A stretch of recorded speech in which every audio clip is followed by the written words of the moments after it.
ABC Listen. Podcasts, radio, news, music and more.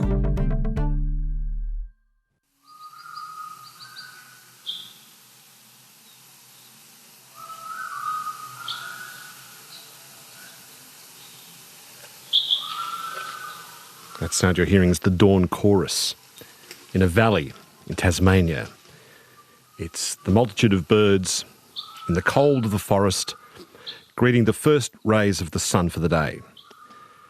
This was recorded by Doug Quin. Doug is a world-renowned sound designer and naturalist. And Doug's soundscapes and music have been performed all over the world, and they're made up of wild sounds from Africa and South America, Antarctica, and from here in Australia. Doug has also worked on TV series and Hollywood movies, creating new sounds from the natural world that are so very beautiful and evocative and a million miles away from the kind of human noise that I'm making right now. Hello, Doug. Hello, Richard. Great to be here. Thank you. I just have to start with this. I know you work in films and TV, and you did work on the dinosaur movie Jurassic Park 3. What did they ask you to do for that? Oh, it was such a wonderful, wonderful adventure.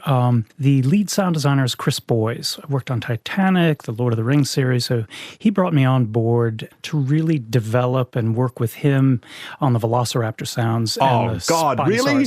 Yeah, talk about a gift job. When your job is to scare the daylights out of a 10-year-old, to say, I can do that. Yeah. You said velociraptor and a Spinosaurus? Spinosaurus was the other sort of bigger, badder than the T-Rex, because you have this inheritance from the first one and the second one.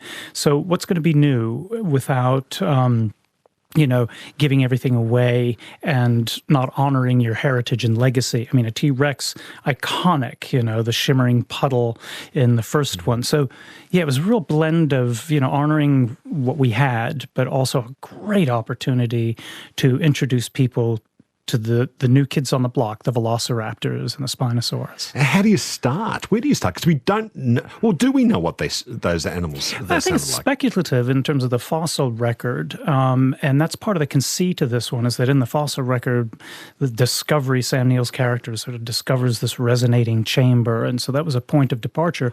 But when so we know they could roar then. That was right. Well, speculative, right? And so assuming based on the size of the skull and what have you, but there wasn't a lot in the literature. I mean, we did go there just to see, well, what's been written? What do we know? What can we tap into? But ultimately, it's fiction, it's fantasy. So we did do due diligence. But I think part of the fun of this is that the velociraptors were social, were intelligent, and as Sam Neill says, more intelligent than primates. So as a conceit, that gave us a jumping off point for, okay, where can we look? What we can do? How can we build a grammar and a vocabulary for them that would go beyond roar, boo, shriek that calls for help, calls that would sort of organize them socially, present more of a danger, more of a threat beyond the boo factor. So a lot of our meetings early on were just going through, it was Chris Boyes and a wonderful biologist named Kathy Turco, who's done a lot of work in Alaska. So just going through our archive and saying, this has potential. Let's try this. This has potential. But paying attention to the tonality and how we could manipulate these in the studio by taking a sliver of this animal, a sliver of that, and then combining them into a hybrid. So here you used lions and vultures. Here's some of the lion sounds you recorded. Yeah.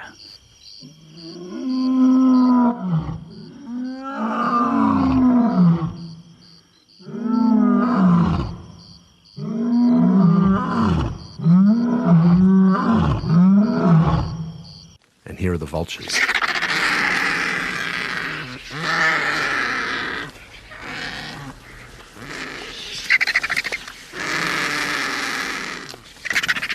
Wow.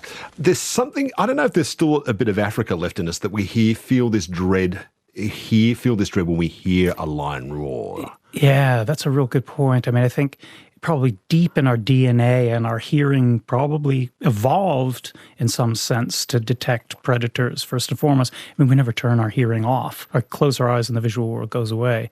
But we never stop listening. We're all in kind of low monitoring mode even when we're asleep. So, yeah, I think you got something there. Yeah, so the roar is the resonance chamber. And I'm guessing you use vultures because we know that the birds are descended from the dinosaurs. Do you need some kind of a bird there as well? Yeah, I think that's a real good point because things shifted from looking at dinosaurs as just reptilian and the fossil record revealing a lot about birds.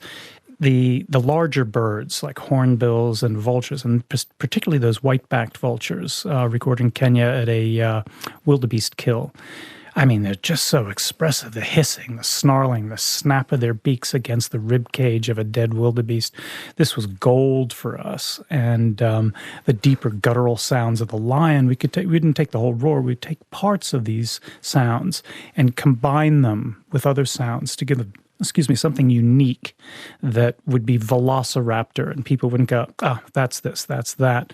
But, really kind of tap into that tonal quality of what makes a sound communicative in terms of, again, that tonality. Is it sort of asking a question, calling for help? Is it threatening? And so that was the fun part about, like I said, building out this sort of syntax of what a velociraptor could be. Right, because I'm just thinking in a much more banal level. My cat makes a very different noise when it wants to be let in as opposed to when it wants its dinner for the evening or something like that. So you're thinking in terms of grammar then and vocabulary for these creatures? Yeah, not building it, as you would say, a Klingon vocabulary for a Star Trek episode or something like that. It wasn't quite that precise, but really focusing, because we know people would gravitate to the tonality, think of, you say to someone, have a nice day, and it's nice and light, but you can say, have a nice day. It's a bit cynical, but it's all in the tonality. So we would map these sounds out, and Chris was brilliant at this, and watching picture, he would play and use what's called a modulation wheel on a keyboard. So we put the sounds on a keyboard, mapping them all the way up and down the keyboard, following the action. And, if it was a call for help, there'd be a little shift in that to make it more inquisitive or something. Subtle details that you're not supposed to notice. You're supposed to be caught up in the moment. And good sound design is about telling the story. It's not about, being too clever for your own good, and you don't want to miss a beat either. So you can't come up short, but you can't be too clever. The art of it is in selling the illusion and the action to your audience so that they're just on the edge of their seats and not thinking about it. You grew up all over the world, Doug, in Sweden, in Quebec, and in Algeria, in North Africa. Yeah. Why Algeria? Why were you there in your early years? So my dad worked for the Foreign Service, so he was a diplomat. And poor guy in his, early 20s, his first assignment was to Algeria, sort of the height of their revolution against the French. Right. So how old were you when you were there in revolutionary Algeria? 4 to 6. Right. So I started school there, yeah. How clear are your memories of that time? Memory's a funny thing. And I think particularly early childhood memories, certain things are absolutely crystal clear. My mother used to refer to these as cameo memories because there's a precision in the detail of the moment. But you don't really have the connective tissue to understand context. So I have these fragments, and those memories are absolutely crystal clear. And, my mother would fill things in. You look at a photograph, and it becomes part memory, part fiction, and woven into this emotional fabric of who you are. Those Algiers, the city there, was pretty much a French city, wasn't it? They voted in French elections. It was considered part of France at the time, but bit by bit they were leaving, being kicked out, and so on. Do you remember all that military activity going on, bombs and the like? I do. Oh, definitely. And I think those are the things that sort of sear into your memory. But it wasn't all terror. I mean, there were moments of terror that were pretty gripping, particularly night bombings in our neighborhood where the bed would move across the floor and the shutters would rumble, and going on, air raid shelter, which weren't drills, run as fast as you can, usually in a buddy system, at school. But I also have memories, there was an armored car unit at the top, French armored car unit at the top of our neighborhood, which was largely abandoned. The neighborhood was abandoned. And these were young soldiers. They were probably teens and 20s. So they let me climb on the armored car. They gave me sweets on my way to work, on my way to school. So it's tempered, between the sort of moments of sheer panic and terror and these odd things that only a child remember. It's like, oh, yeah, those chaps were always really nice to me and gave me sweets on my way to school. So it's sort of mixed. And then there's the sort of texture of those memories. I remember the orange blossoms, how they smelled coming over the wall from our neighbors, and also the sounds of women ululating. That was an early sonic memory as well. It was very particular sounds that sort of come in along with the sort of bombing things. I was thinking about this the other night when we were listening to the fireworks here. The Saturday night special downtown in Sydney. And, the part of me, I enjoy the fireworks, but there's this very base level deep in my consciousness of fear when I hear that kind of sound that, I intellectually can get, but there's that momentary reaction to a sudden sound, which is duck and run. Yeah, some of the way veterans flinch when fireworks are on at the same time. Yeah, if you sort of get it, you get hardwired with experiences like that. Yeah. Did you go into the desert with your family while you were there? We did. Oh, that's a great question. And those are some of my fondest memories because you're away from the hubbub of the city and everything. And so we would go, I remember 2 trips in particular, one to an oasis town called Busada. And you just go through this desert. It's 40, 45 degrees. The car is hot. You got these windows open and everything. And then you arrive at this green oasis and just magical. And the sounds and the smells of the souk or the marketplace. The other place that was pretty magical was the city of Timgad. Roman ruins. Roman ruins, yeah. Right. And back then, there was no real tourist infrastructure. You got to remember, this is late 1950s, early 1960s. And so being in that abandoned city with all of this stuff, and they're very, like I said, no tourism really to speak of. And I just remember us wandering the streets with nobody around. And my father telling stories about what this was we were seeing. It's pretty magical for a little kid. You mentioned there were bomb attacks there. What would you have any warning there was a bomb attack coming in? Now, actually, ululating women often would be rallying their men in an attack, a nighttime raid on the city. And you could hear the planes coming. And, it wouldn't be like it would be right on your house, but you could hear the sort of dull thud of either artillery or a bombing run. And that's when things would shake. And then you just didn't know if it was going to be closer or would go further away. And then it would, it would stop. Was your house ever targeted? We were actually targeted. Yeah, we lived in a French neighborhood, and most of the French people had disappeared. Basically, had sought refuge in France and had left. So we were one of the few ones there. So one night, we were taken hostage, basically, as a family, and my father talked his way out of it because being American then was not the way it is now.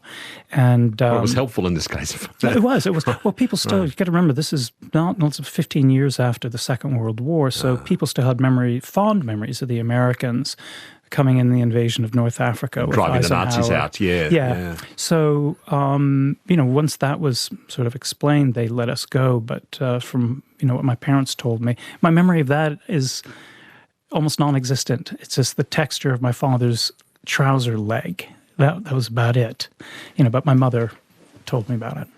Hearing you talk about these memories, I'm really it seems like you're very attentive to the sounds around you already, even at that young age. And how about the natural world? Was this mixed with a love of the natural world at a young age for you, Doug? I think so. I think like every little kid who's sort of fascinated with animals or dinosaurs at the age of 4 or 5, I never really grew out of it. And I think for many people, if you talk to biologists and people who have pursued, or vets, it's often, the gateway to these passions occur very young in life. So I think that was part of it. We had people next door to us who had a couple of dik-diks, very, very small gazelles. And I remember, peering at them through the fence and what have you. I think a lot of the sonic tuning in wasn't just the war. Like I said, Algeria is a very beautiful place at the same time as being, moments of terror. But learning languages, when you move a lot, you have to fit in or, you're always perpetually the new kid on the block. So trying to fit in, you have to listen carefully to what people are saying to figure out what's going on, or be forever an outsider. So I think I kind of tuned in for languages. I started school there in French. I could speak some street Arabic as a kid because my mates there were, out on the street and we'd play together. So I think that helped me tune in. And then the natural history part just came because my parents were always exploring. They weren't these kinds of people who would just stick at the embassy and never go out. They were right. It's the weekend. You get Saturday with your friends, but Sunday's our time. We're going to go for a drive. Your life was about to get a whole lot more outdoorsy because you were plonked in Gordonston School in Scotland, where famously Prince Charles was brought up. Yeah. Was that what we think it is? Like all outdoor hiking, porridge, cold showers, all of that sort of stuff? Is it like that? Yes, I think there's a tendency to sort of, cast it as far more draconian. But yeah, it wasn't an easy place to go to school, but it also had tremendous, tremendous opportunity and was founded on the ideas of a German educator, Kurt Hahn, who was taken over to Britain as a political refugee. He had started an experimental school during the Weimar Republic in Salem. And, when the Nazis came to power, education suffered along with everything else. Bauhaus was shut down and moved. And his school at Salem, he was given refugee status in Britain and created Gordonston School on a property in the sort of near Inverness, not far from there. And the theory behind it was all about exposure to the great outdoors, independence. To what end? To make you fearless, or to make you in tune with nature? What end? No, I think it wasn't all about that. It was through those activities and through that sort of sensitization of the world around you that you would become more holistically part of the society in which you lived. So there was a strong element of commitment to social justice in a way, as well as being self-sufficient and of really broad skills, not just the academic piece. Gordon's was great. I mean, I had this wonderful biology master who also came over with Kurt Hahn. Bex Richter was his name. And nearing the end of his career, this was the early 70s, and they had been there since the 30s. But he used to take whoever was interested out on bird watching and naturalist junkets around the school into the Scottish Highlands. My gosh, what an opportunity. A lot of kids, it's like, no, I just want to watch, football on the television. I don't want to go out with some old, German guy. I was like, yeah, sign me up. And if you're good, there was fish and chips to be had somewhere along the way. So but he taught me a lot. Do you think this really set you up then for a life where you have to essentially camp out in a wilderness somewhere for weeks at a time? Yeah, it definitely both, taught me the sort of field craft and the skills and, having opportunities to really be immersed in Highland naturalist stuff as a kid was really powerful, powerful influence on me and informed a life of passion and opportunity, really. So you got a degree in art and in sound art, yeah. And that took you out into the world recording stuff for the first time. Where did you head out? Yeah, so, I think I came of age with this stuff when digital samplers and digital audio really started to take off in the late 70s, but particularly early and mid 80s.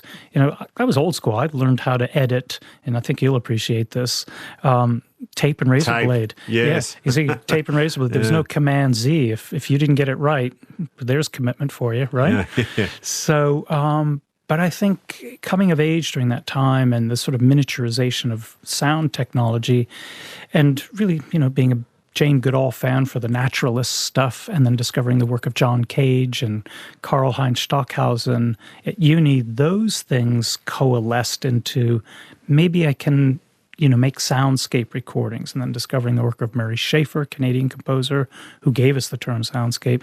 So I think very much a product of my time, a child of time and opportunity, really, of when I came of age. So what took you to Antarctica for the first time, Doug? Oh, gosh. When I say my gateway drugs were Mr. Popper's Penguins and Endurance, the book by Alfred Lansing about the Shackleton expedition when I was a kid. So it had always been roiling, and having spent a good chunk of my childhood in Iceland, Sweden, Canada, and Scotland, I've always been drawn to those kinds of places. So the opportunity came up through the National Science Foundation's Antarctic Artists and Writers Program. When you recorded the sound of Weddell seals, paint a picture. Where were you when you made this recording I'm about to play? Yeah, so a lot of research. You don't just sort of pitch up with a microphone and go, okay, talk to me. So I had a lot of support, a lot of help, and a lot of enthusiasm from people to make these recordings. And so picture me on what's called fast ice, 2 meters thick, fast because it's bound fast to the land down there. In this case, Big Razorback Island, which is part of an extinct volcano, sort of the caldera remnants peeking up above the ice, just a sheer face, basically. And drilling with a big drill, an ice auger, through 2 meters of ice, and then lowering hydrophones into an area where there are Weddell seals during the breeding season, they call, especially.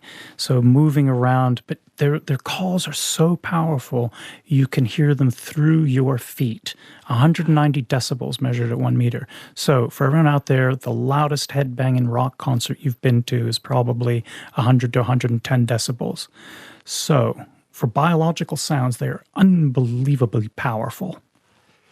I thought a seal would sound like a groaning noise underwater, but instead it sounds like this.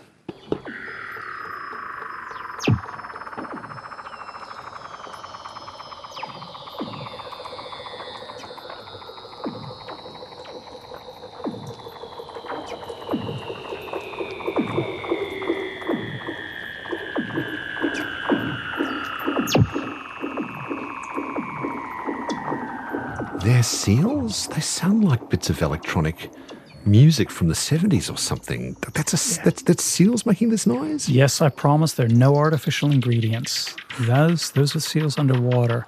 Remarkable array of sounds that they make. And they don't all sound exactly the same. If you go all the way around Antarctica, different seal communities have different repertoire. I mean, they all sound like Weddell seals, but when you drill into the details, because it's not quite dialect differences like white-crowned sparrows in California or something like that, but there are geographic variations. So depending on what neighborhood you're in, you're going to sound a little bit different.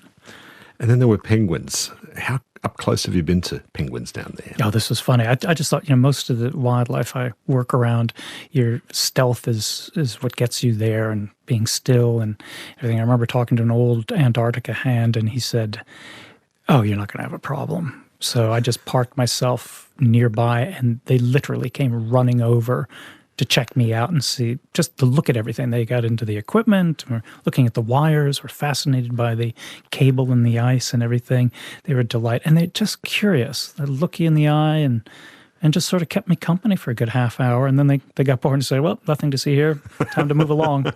This is what they sound like.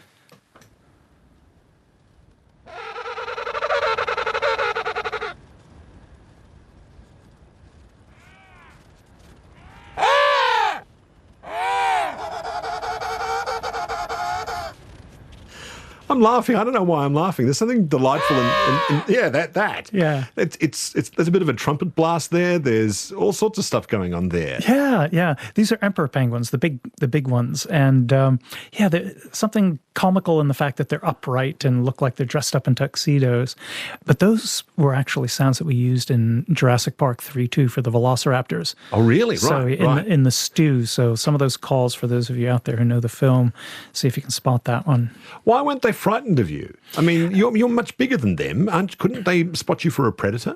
Yeah, I think they don't have any land-based predators. Their predators are seals, particularly leopard seals, and to a lesser extent orcas, who might have some for, a little bit of an entree before their mains. But really it's leopard seals that they're very concerned about, and sometimes Weddell seals, but no on-land predators. So if you stand up, they're a little alarmed because they realize, "Ooh, you are rather tall." But if you're kneeling down or if you're sitting down, they'll just come waddling right up to you and check you out. How delightful. That must be just delightful. Well, it was, because think about, how often do you connect with an animal where, there's a mutual level of interest and curiosity. It's not predator where they run away or you're running away because you might get eaten, where you're just there occupying the same space for that moment of wonder that you have shared. But they can't check you out the same way you check them out, because they've got sideways vision, don't they? Yeah. So what they're turning their head to really check you out, are they? Yeah. Oh, yeah. Definitely looking, so the head would go back and forth. And then, as I said, when they'd look into the bag, they were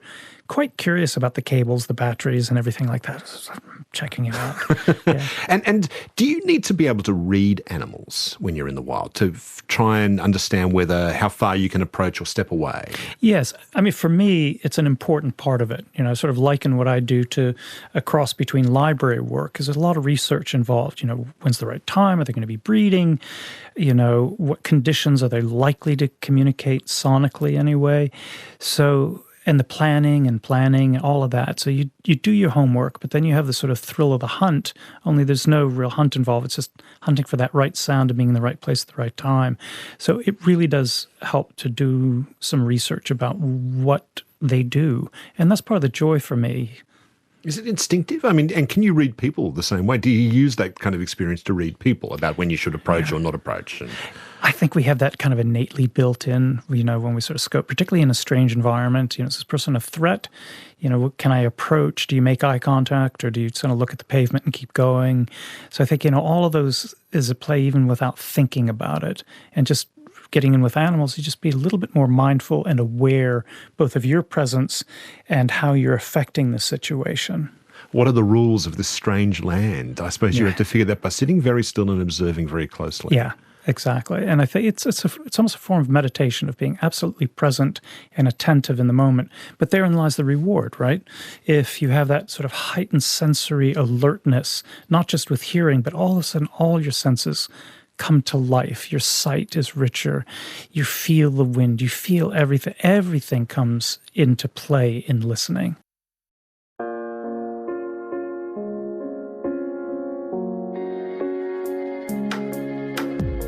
Podcast and broadcast. This is Conversations with Richard Fidler.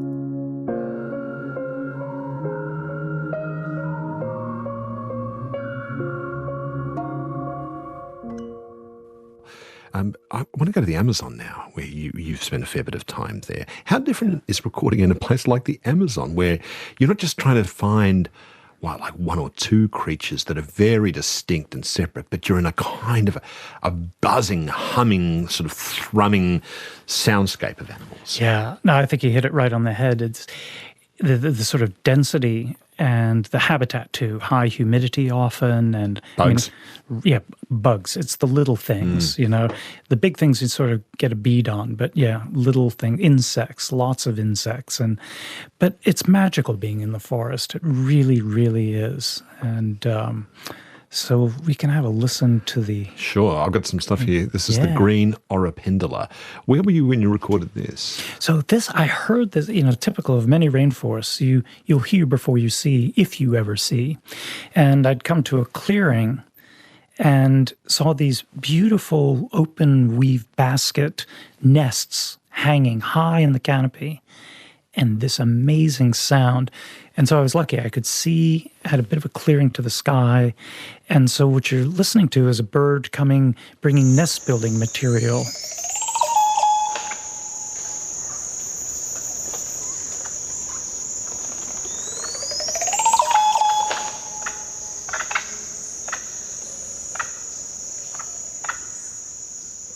Oh, that's so lovely and strange, and everything in the background that goes with it as well. You said they've got basket nests, they dangle from the trees? Yeah, these very long teardrop shapes that are a little less than a meter. And so the one bird that you heard, it was flying in, delivering some nest building material to another member of the colony, probably its mate, and accompanied by this delivery is this wonderful display. So the bird swings upside down, makes this call, and you hear this little snapping sound. That's them riding their way up, snapping together, and then flying off to gather more material. So I just sat and watched this from below. It was a good, 15, 20 meters above my head, way up in the canopy. And what are you doing? Are you crouched right down in the undergrowth or something? Are you hiding or what? Yeah. Well, this just being on the ground and them being so high up above, I don't think they even really noticed me. I mean, they probably saw me, but just remained still and had the microphone pointed right at the nest and getting lucky for this little flurry of activity as they're fixing the colony up. Yeah. This is Friarbird and a crow honeyeater. What's happening here, Doug? Yeah, so this is in New Caledonia. And you get friarbirds here. It's just up on the coast. But the crow honeyeaters, critically endangered. There are probably fewer than 200 individuals left, and they're endemic to New Caledonia. And we just happened on this situation where we could hear both. So you get that kind of is the crow honeyeater. And then and the more active. It's like your noisy Friarbirds that you get here in Australia. But that's your crow honey eater. Yeah. So the difference, are they talking to their own species or to each other, I wonder? Yeah, because they're definitely found together. That was the thing. This was at night, so we couldn't see anything, but we could hear it. And the researcher that I was with said that she had been there for 10 years and had seen one crow honey eater once in 10 years. That was it. So she was elated when she heard this. You say this is at night, so what is it, pitch black? Pitch This dark? was just after the sun had gone down, so sort of twilight and into darkness, yeah. This is a sort of last call, if you will, before everything beds down and quiets down for the night, and the soundscape shifts to insects and then quiet. And as you're recording this, do you have to sort of keep your gleefulness down? Are you wanting to go, yes, like that exactly. as you're capturing this? I keep my inside happy voice going loudly in my head and don't move a muscle, not at all, yeah. I don't want to hear the sound of Velcro or squirming.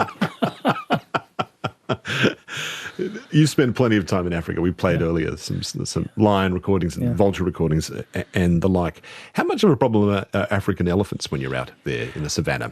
Yeah, pay attention. That would be my advice. I've had a couple of encounters with them, mostly, just not paying attention. I remember when I first got into the country, I was in a place called Tsavo National Park, and looking out and saw a female elephant from some distance. I mean, it was a good 20, 30 meters away.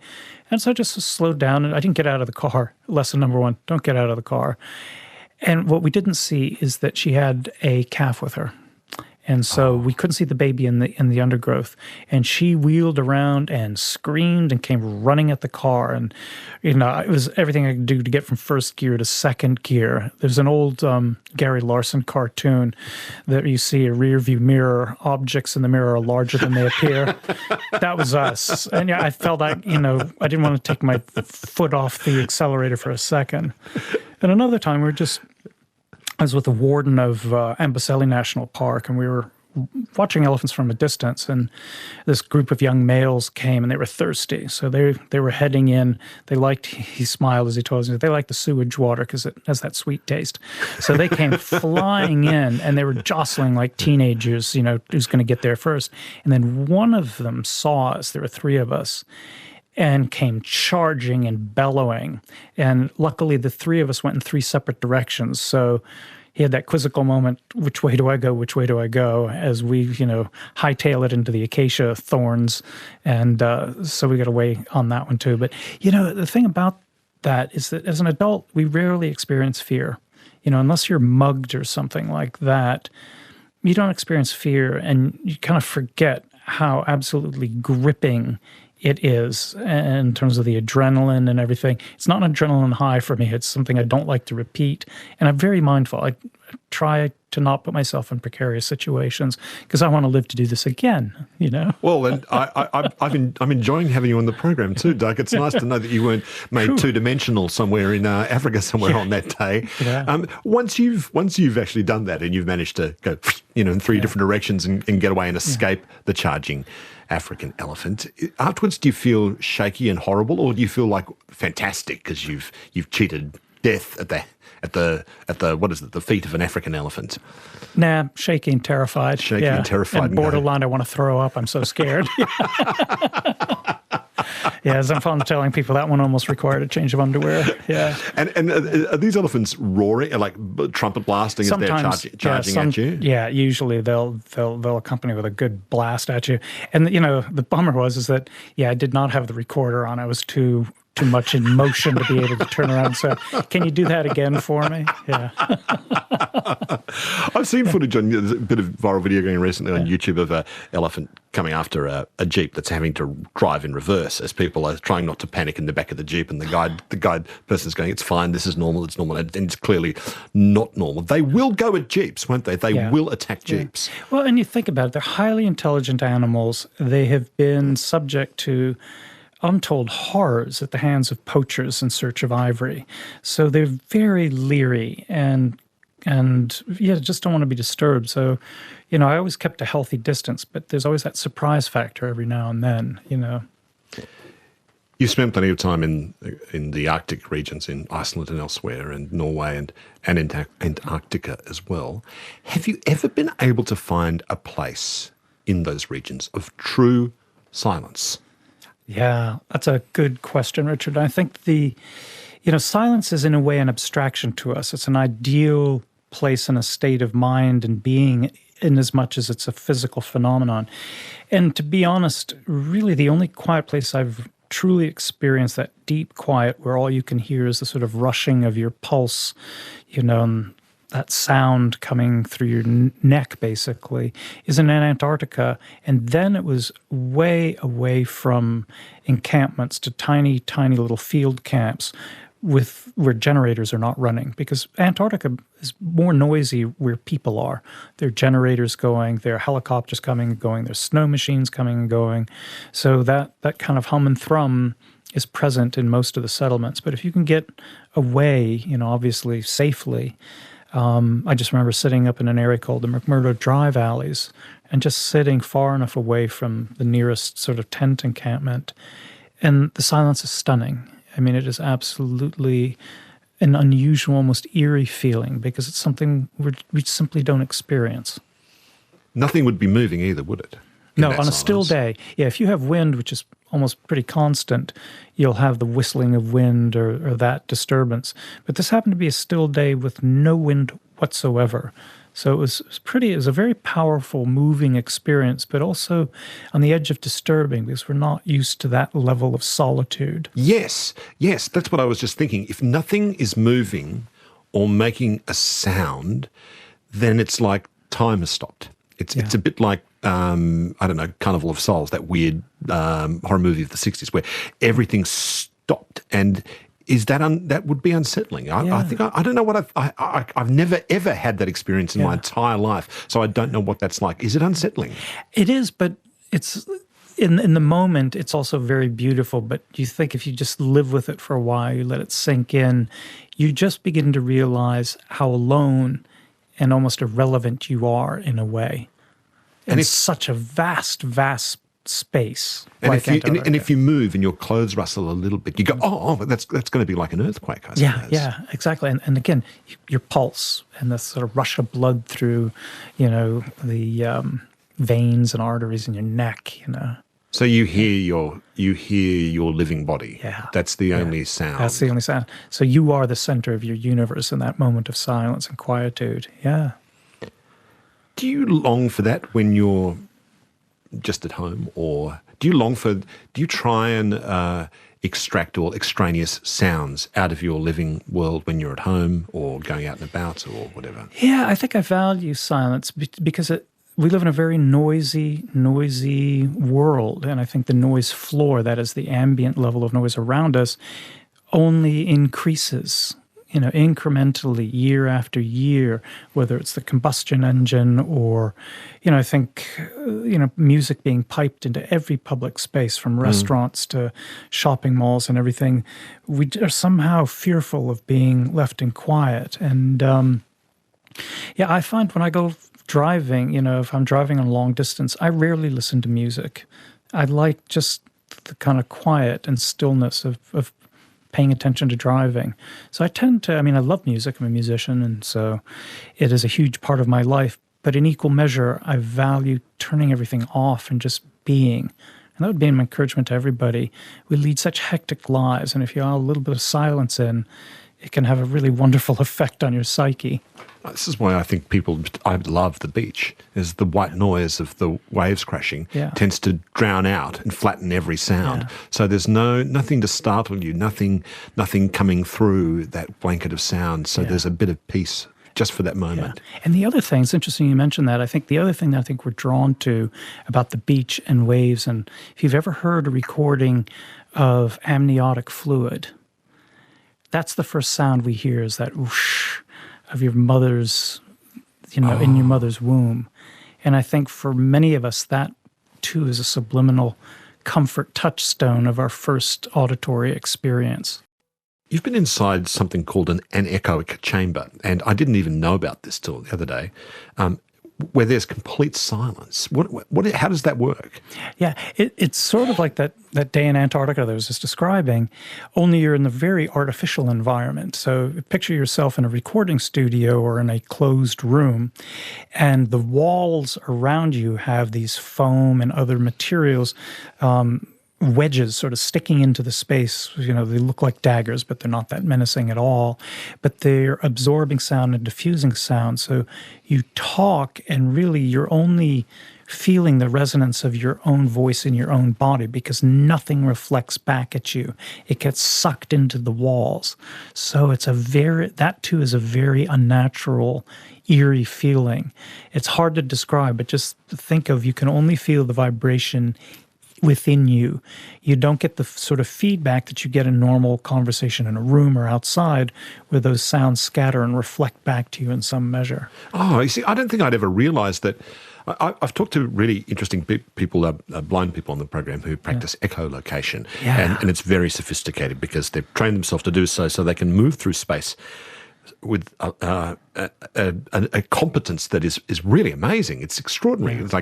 It'd be like moving blindfolded, but they move very confidently with this noise, clicking and locating themselves. Maybe we all do that to some degree, because if you don't have that in that space and you notice you don't have it, what do you feel? Something like vertigo? Yeah, I don't think it's vertigo. It's just this odd feeling of isolation, that something's not right with the environment that you're in. Again, because that feedback that we're accustomed to getting through reflection and reverberation just isn't there. It's been pulled away. So you feel kind of unglued in a way from your environment, even though the environment visually is this sort of high-tech sci-fi isolation chamber. Yeah. Is it unpleasant then after a while? Yeah, for me, I wasn't in it long enough, but I would imagine it could be quite unnerving for people. A sense of claustrophobia might creep in. Yeah. There's a whole kind of culture around radio, which is, in the past, and I think it's less so now, was really uncomfortable with silence. Really uncomfortable. There's a phrase for it, dead air. Yeah. Dead air. So if you have 10 seconds of dead air, and I think even today on the ABC, I don't know if this mechanism still works, if you get something like 40 seconds or a minute of dead air, then this automated music kicks in, and just because they assume some technical fault is in place. But having a kind of just letting, in a conversation like this, sometimes if you just let the silence sit, it's very powerful and really quite lovely, really very beautiful. And I think that's something that you allow for in the people you bring on your show, because, the silences in conversation are often as revealing as what we're filling it with. In an emotional moment or a moment of reflection, we don't just have to jump in and step on someone's lines or, fill that space. And so I think it really comes down to just let someone have a breath. Yeah, I think it allows for an uncertainty too, because, on radio we're supposed to know. We're all supposed to know everything all the time, but of course that's not the way we go about our lives. We're deeply uncertain about so much of it. So when you actually allow for that, it sounds more natural and more real, I think, as well. Yeah, like you're having a conversation with a real person, You talk about something called active listening. What do you mean by that? I think of active listening as really paying attention to listening. We sort of listen, but we spend a great deal of our time tuning things out. It's a competitive world out there in terms of sound. And, if you were to leave your ears open to everything coming in, I think we would go stark raving mad at a certain point. But active listening is really taking the time and having the presence physically. And it's not just our ears. Yes, we think of hearing and the ears as, that's what listening is all about. But my suggestion with active listening is that it's a full body experience. Sound waves are hitting our body all the time. And we process through the ears and the brain to decode what we're hearing. So I think with active listening, you're aware of the full impact on the body that sound is having and its capacity to kind of light up other senses. If you allow sounds in, you really are present in that moment. Your vision can become a little bit more acute. You're aware of the wind on your face and, that sense of touch. All of those, there's a sort of synesthesia, by which I mean one sense triggers a response in another sense. And so that active listening is really about almost a re-enchantment of the senses in response to the world around you. But again, it's tough to do. We're busy people. We have a lot of, pressures on us, and we spend as much time shutting things out as we do allowing them in. So that's kind of my thoughts on active listening. It's a good discipline. You know, people ask me, oh, how do you pay attention? Well, active listening is a good way. You know, a pianist will run scales, or a guitarist will run riffs to practice. This is good practice for living, and certainly for the kind of work that I do.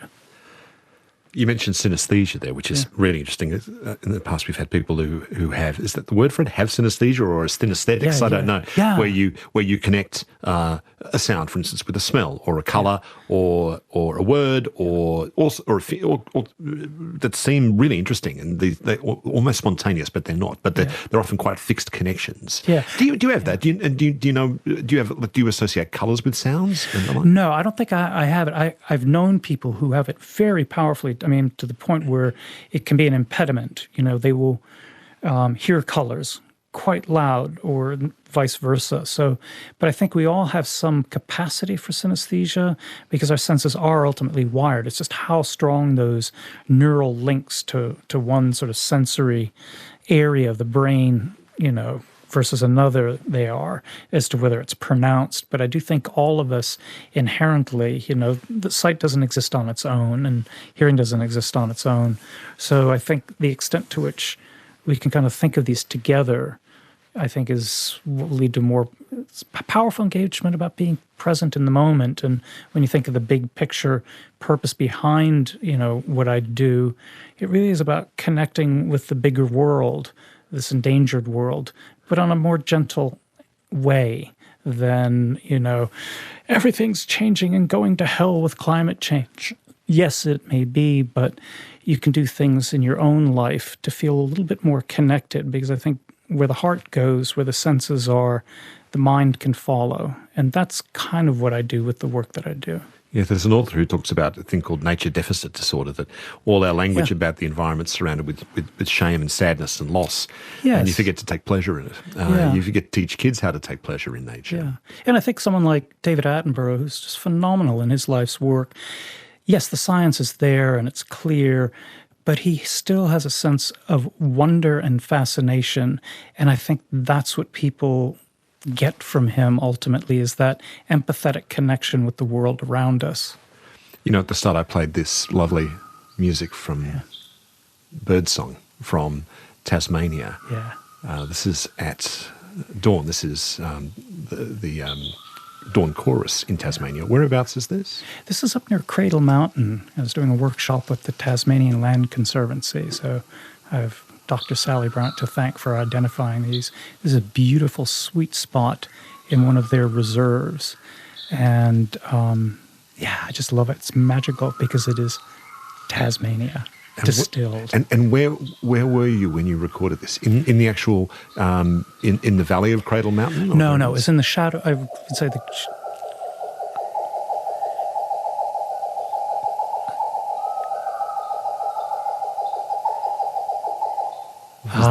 Just like have that magic moment. Yeah. It was nearby in a place called Vale of Belvoir, so it's a preserve. And we were right at the edge of what looks like a Scottish heathlands or moors and forest, gum forest. So right at that border edge habitat where you get this wonderful mix of species from one habitat to the other. And it was just early morning in mid-March. Yeah. And could you see the sun? Was the sun up at this point? Yeah, the sun's just beginning. It's that little twilight as it's just beginning to come up and get light. And that's the magic hour for Dawn Chorus. This is the hour before sunrise and about an hour after, right in there. And it just, everything awakens. And when the sun actually comes up and hits the canopy and sort of filters down to the other understory of the forest, it really is just hearing everything come to life. It's a wonderful affirmation of life. I'm hearing a lot of resonance here as well. So it seems like it's echoing off the walls of something or rock or something. No, that's just that the forest where we were was sort of modulated and hilly. But yeah, the American writer Thoreau, who did Walden, referred to echo as the voice of the forest from his writings at Walden, and I always thought that was a beautiful poetic evocation of place. Have you worn out your ears with all this listening you do? Do you have tinnitus or anything like that? No, thankfully. You know, I did see The Who in 1973, and that was a head-banging, ear-cleaning experience. A great concert. But I've both been fortunate, but also very guarded about my hearing. So that's my counsel to everybody. Take good care of your hearing, because you only have one set of ears. Well, it's a great pleasure just to speak with you, Doug, and thank you so much. Great. Thanks, Richard. Pleasure to be here. World-renowned sound designer and naturalist Doug Quin was my guest today. This program was recorded on the lands of the Gadigal, Turrbal and Jagera peoples. It was produced by Michelle Ransom-Hughes, and our EP is Carmel Rooney. I'm Richard Feidler. Thanks for listening.